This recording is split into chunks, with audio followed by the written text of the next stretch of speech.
ఏదైతే ఆలే జీతేందర్ గారి భాగ్యనగరం అంతటా కూడా ఒక మానవతావాదంతో సంఘటితంలో శక్తిగా భాగ్యనగరం అంతటా కూడా ఆయన ఒక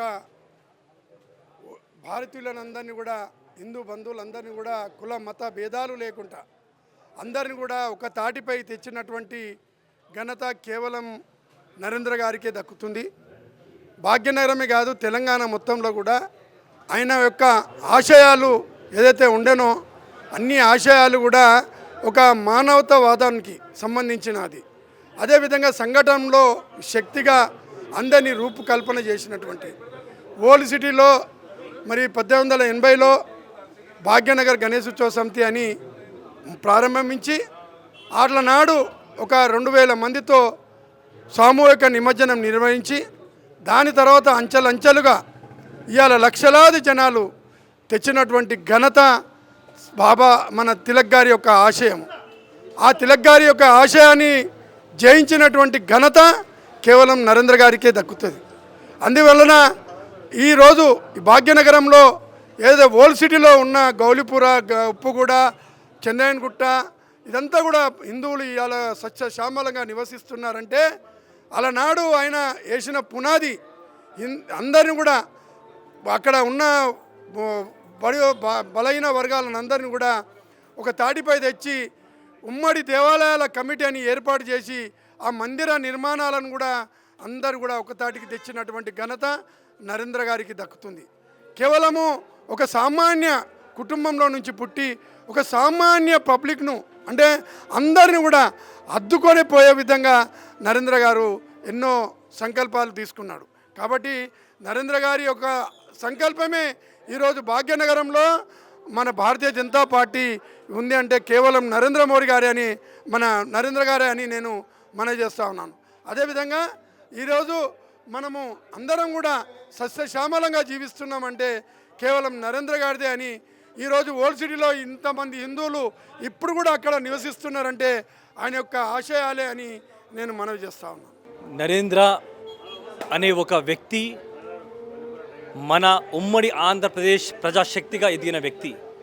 ఎందుకంటే పాతపట్నంలో రాజకీయాలు చేయాలంటే అప్పట్లో కొన్ని మతోన్మాద శక్తులు ఆయన పైన దండెత్తినప్పుడు ఒకే వ్యక్తి ఒక సమూహ శక్తిగా ఏర్పరిచి హిందూ సమాజాన్ని అంతా ఒక తాటిపైకి తెచ్చి హిందువులకు జరుగుతున్న అన్యాయాన్ని గలమెత్తిన నాయకుడు, ప్రజల మన్నెందులు పొందిన దేవుడు ఆయన. ఎందుకంటే ఇప్పుడు కూడా ఆయన స్మరించుకుంటున్నాం, పూజించుకుంటున్నాం, గుర్తించుకుంటున్నాం అంటే ఆయన చేసిన అనేక అభివృద్ధి ఫలాలే కానివ్వండి, ఆయన చేసిన అనేక మంచి పనులు కానివ్వండి. ఎక్కడైనా హైందవ బంధువుకు ఇబ్బంది వస్తుంటే ఆయన ఒక సింహంలాగా ముందుకు వచ్చేసి ఒక అండగా ఉండే వ్యక్తి టైగర్ నరేంద్ర గారు. అదేవిధంగా అనేక సందర్భాల్లో ఆయన పైన దాడులు జరిగినా, ఆయన పైన అనేక ఇబ్బందులు అయినా సరే ఎక్కడ కూడా వెనుకడుగు వేయకుండా ఆయన ఎప్పుడు ముందుకు సాగి ఎప్పుడు కూడా సామాన్య ప్రజలకు అండగా ఉండే వ్యక్తి. అప్పుడు ఉమ్మడి ఆంధ్రప్రదేశ్లో మనకు చాలా సార్లు ఓల్డ్ సిటీ పైన కొన్ని దుర్మార్గ వ్యక్తులు దాడులు చేసినప్పుడు ఆయన అందరికీ అండగా ఉండే. అదేవిధంగా పాతపట్నం ఓల్డ్ సిటీలో ముఖ్యంగా మన భాగ్యనగర్ గడ్డ ఎక్కడైనా సరే హిందువులని ఇక్కడ తరిమి కొట్టే పరిస్థితులు ఉండే. కాశ్మీర్ పండితులు ఏ విధంగా అయితే మనను ఇబ్బందులు పెట్టారో సేమ్ అదే విధంగా మన ఓల్డ్ సిటీలో ఉండే. అప్పుడు ఆయన ఒక సింగిల్గా వ్యక్తి నిలబడి అందరికీ కూడా అండగా నిలబెట్టే వ్యక్తి. కాబట్టి ఇప్పుడు కూడా చాలామంది హిందువులు గుర్తించుకుంటారు, ఆయన ఇళ్లలో ఫోటోలు పెట్టుకుంటున్నారు అంటే ఆయన చేసిన కష్టం, ఆయన చేసిన అభివృద్ధి, ఆయన చూపిన దారి. చాలామంది ఇప్పటికి కూడా ఎక్కడ ఏ ప్రోగ్రాం జరిగినా హిందువుల గురించి మొట్టమొదట తలుచుకునే పేరు టైగర్ నరేంద్ర. ఆయన గురించి మనం రాబోయే యువతరానికి, నవతరానికి చెప్పాల్సిన అంశాలు చాలా ఉన్నాయి. జై బీసీ, జై జై బీసీ. మన ఆలోచన సాధన సమితి రాష్ట్ర ఆర్గనైజింగ్ సెక్రటరీ నక్కా కాశీనాథ్ నేత మాట్లాడేది ఏంటంటే ఈరోజు అత్యంత గొప్ప పరిణామకరమైనటువంటి గొప్ప శుభదినం మన తెలంగాణ ప్రాంతంలో. ఏంటంటే 80వ జయంతి కార్యక్రమాన్ని శ్రీ టైగర్ ఆలే నరేంద్ర గారి యొక్క కార్యక్రమాన్ని ఇక్కడ నిర్వహిస్తున్నాము. అంటే దట్ మీన్స్ బాగలింగంపల్లి సుందరయ్య విజ్ఞాన కేంద్రంలో. అయితే ఆలే నరేంద్ర గారి గురించి ఉమ్మడి రాష్ట్రంలో కానీ దేశంలో కానీ తెలియనటువంటి ఏ భారతీయ పౌరుడు అంటూ లేడు. ఆయన మరి హైదరాబాద్లోని పాత బస్తీలో ఉంటూ మరి బడుగు బలహీన వర్గాలకే కాకుండా మైనార్టీలో ఉన్నటువంటి అత్యంత పేద వర్గాలకు సంబంధించినటువంటి వ్యక్తులను కూడా సమీకృతం చేసి ముస్లింలైనటువంటి ద్రవిడిజం చేసినటువంటి వాళ్ళు ముస్లిమ్స్ కావచ్చు, మిగతా వాళ్ళు కావచ్చు, వాళ్ళకి వ్యతిరేకంగా ఉండి అండదండగా హిందుత్వానికి అండదండగా ఉంటూ భరోసాగా ఉంటూ గొప్ప నాయకత్వాన్ని చేకప్ చేసేసి ముందుకెళ్ళినటువంటి వీరుడు. అయితే ఎమర్జెన్సీ టైంలో కానీ, తర్వాత పాకిస్తాన్ సిమ్లా ఒప్పందం విషయంలో కానీ, తర్వాత అనేక విషయాల్లో కానీ ఇప్పటికీ దాదాపు 36 సార్లు జైలుకి వెళ్ళినటువంటి వ్యక్తి, తిహార్ జైల్లో కూడా 2 నెలలు ఖైదీగా గడిపినటువంటి వ్యక్తి. మన రాష్ట్రంలో ఉమ్మడి రాష్ట్రంగా ఉన్నటువంటి సందర్భంలో కాకినాడలో 1 ఓటుకి 2 రాష్ట్రాలు అనేటువంటి తీర్మానాన్ని ప్రతిపాదించినటువంటి వ్యక్తి, పార్లమెంటులోని 2 సార్లు ప్రైవేటు బిల్లుని ప్రతిపాదించినటువంటి వ్యక్తి. అలాంటి గొప్ప వ్యక్తి మరియు అచేతనమైనటువంటి చైతన్యవంతంగా ముందుకెళ్ళినటువంటి ఒక తారాజువా లాంటి వ్యక్తి. అయితే బడుగు బలైన వర్గాల కోసం కాకుండా మిగతా అగ్రకులాల్లో ఉన్నటువంటి పేదలైనటువంటి వాళ్ళకు కూడా అండదండగా నేనున్నానంటూ హైదరాబాద్ నగరంలో ఒక భరోసాగా శివస్వప్నంగా ఉండేటటువంటి వ్యక్తి. అది దోపిడీ వర్గాలకు రౌడీయిజం చేసేటటువంటి వ్యక్తులకి. ఈ సందర్భంలో మరి ఈ హైదరాబాద్ పాత బస్తీల్లోనే కాకుండా చుట్టుపక్కల సబర్బన్ ఏరియాలో ఉన్నటువంటి ఎన్విరాన్మెంటల్ విషయంలో కానీ కబ్జా కాబడినటువంటి చెరువులని కాపాడాలనేటువంటి ఒక నినాదంతో ముందుకొచ్చినటువంటి వ్యక్తి. అలాగే సింగూరు ప్రాజెక్టు విషయంలో రైతులకు పూర్తిగా నీటి వసతిని చివరి ఆనకట్టుకు చేరుకోవాలని నిరాహార దీక్ష చేసినటువంటి మహానుభావుడు. అయితే అతని నుంచి ఈరోజు మనం తీసుకోవాల్సినటువంటి స్ఫూర్తి ఏమిటంటే, ఇప్పటిదాకా మరి బీసీలు రాజ్యాధికారం వైపు ప్రయాణింపజేసేటటువంటి క్రమంలో వివిధ పార్టీల్లో ఉన్నటువంటి వ్యక్తులు బలైన వర్గాల నాయకత్వాన్ని బలపరుస్తూ ముందుకొచ్చినటువంటి వ్యక్తి. ఈ క్రమంలో మరి ఓటు అమారా రాజు తుమారా నయ్యి చెలేగా అనేటటువంటి నినాదంతో మరి రేపటి వచ్చేటటువంటి తెలంగాణ రాష్ట్రంలో తెలంగాణ సాధన సమితి ఏర్పాటు చేసి మెర్జీ చేసి నెక్స్ట్ బడుగు బలైన వర్గాలకు రాజ్యాధికారం అప్పచెప్పినటువంటి ఒక గొప్ప ఆశయంతో ఏర్పాటు చేశాడు. ఆయన యొక్క ఉన్నత ఆశయాన్ని నెరవేర్చడం కోసం మన ఆలోచన సాధన సమితి శ్రీ కటకంగారి నరసింహరావు గారి యొక్క నాయకత్వంలో రాష్ట్ర కోర్ కమిటీ పూర్తి స్థాయిలో పనిచేస్తున్నది. దీక్ష పూనుకొని ఉంటున్నాం. జై బీసీ, జై జై బీసీ. నరేంద్ర గారి 80వ జయంతి కార్యక్రమం పెద్ద ఎత్తున సుందర విజ్ఞాన కేంద్రంలో నిర్వహించడం జరుగుతుంది. ఎంతోమంది బడుగు బలహీన వర్గాల ఆశాజ్యోతి, ఎంతోమంది కళ్ళల్లో వెలుగు నింపిన యోధుడు, 3 సార్లు ఎమ్మెల్యేగా కేంద్ర మంత్రిగా పనిచేసి ఎంతోమందికి జీవితాన్ని ఇచ్చిన ఏకైక లీడర్ టైగర్ నరేంద్ర.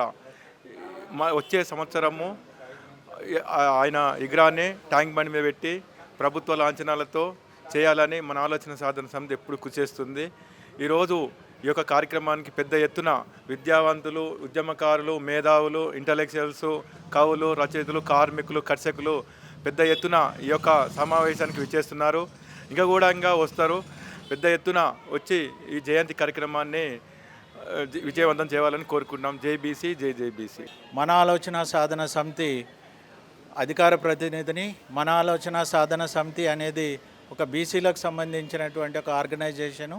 దీనికి ఏ పొలిటికల్ పార్టీకి సంబంధం లేదు. ఇది బీసీల చైతన్యం కోసం, బీసీల యొక్క అధికారం కోసం, బీసీల యొక్క రాజ్యాధికారం కోసం కృషి చేసేటువంటి ఒక ఆర్గనైజేషన్.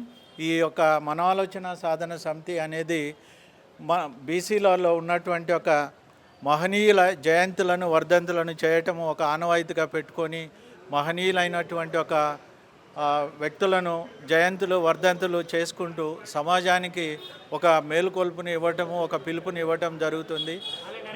ఆల నరేంద్ర గారిని ఈరోజు హైదరాబాద్ టైగర్ ఆల నరేంద్ర గారి 80వ జయంతి. దీన్ని మనము మలా ఆలోచన సాధన సమితి తరఫున నిర్వహించుకుంటున్నాము. దీనికి హైదరాబాద్లో ఉన్నటువంటి ఒక వ్యక్తులు, తెలంగాణలో ఉన్నటువంటి నరేంద్ర గారితో పనిచేసినటువంటి, నరేంద్ర గారితో అనుభవాన్ని పంచుకున్నటువంటి వారితోటి అందరూ పార్టీలకు అతీతంగా జెండాలను, రంగులను పక్కకు పెట్టి ఈరోజు ఈ యొక్క సమావేశంలో పాల్పంచుకోవటం జరుగుతుంది. కాబట్టి ఇప్పటికీ దాదాపు ఒక 600 నుంచి 700 మంది నరేంద్ర గారి అభిమానులు, అతని యొక్క ఫాలోవర్సు మరియు అతనితో పనిచేసిన వాళ్ళు అతని యొక్క అనుభవాలను అతన్ని చూస్తూ పెరిగి అతన్ని స్ఫూర్తిగా తీసుకున్నటువంటి ఒక వ్యక్తులు రావడం జరుగుతున్నది. వీళ్ళందరి మధ్యన మనము శ్రీ కటకం నరసింహారావు గారు స్థాపించినటువంటి ఒక మన ఆలోచన సాధన సమితి తరఫున ఆలె నరేంద్ర గారి 81 జయంతిని ఈరోజు నిర్వహించుకుంటున్నాము. కాబట్టి ప్రజలు అతని మీద అభిమానం ఉన్నటువంటి ఒక ప్రతి ఒక్కరూ అభిమానంతో ఇందులో భాగస్వాములు అవి ఈ యొక్క కార్యక్రమాన్ని విజయవంతం చేయవలసిందిగా మన ఆలోచన సాధన సమితి తరఫున మేము మీ అందరికీ పిలుపునివ్వటం జరుగుతుంది. జై బీసీ. నేను మన ఆలోచన సాధనా సమితి రాష్ట్ర ప్రధాన కార్యదర్శిగా పనిచేస్తున్నాను. ఇక్కడ ఈరోజు మన తెలంగాణ టైగర్ ఆలె నరేందర్ గారి 80వ జయంతి కార్యక్రమాలు సుందరయ్య విజ్ఞాన కేంద్రంలో నిర్వహించడం జరుగుతుంది. దీనికి రాష్ట్ర వ్యాప్తంగా ఉన్నటువంటి బీసీ రాజకీయ నాయకులు మరియు బీసీ ఇంటలెక్చువల్స్, బీసీ ఉద్యమకారులు అందరూ కూడా, ప్రొఫెసర్లు ప్లస్ మహిళలు అందరూ భారీ ఎత్తున తరలి రావడం జరిగింది. దీన్ని ఆయన యొక్క ఆశయాలను మన యువతకి ప్లస్ మన సమాజానికి ఇవ్వడం కోసం మనం ఈ ప్రోగ్రాం కండక్ట్ చేయడం జరిగింది. మన ఆలోచన సాధనా సమితి సంవత్సరం పొడవునా అనేక మహనీయుల యొక్క జయంతి వర్ధంతి కార్యక్రమాలు నిర్వహించడం జరుగుతుంది. ప్రతి నెల అనేక కార్యక్రమాలు నిర్వహిస్తూ ఉన్నాము. అందులో భాగంగా ఈరోజు 20వ తారీఖు ఈ ఆగస్టు 2026 రోజు ఇక్కడ సుందరయ్య విజ్ఞాన కేంద్రంలో మనం జరుపుకోవడం జరుగుతుంది.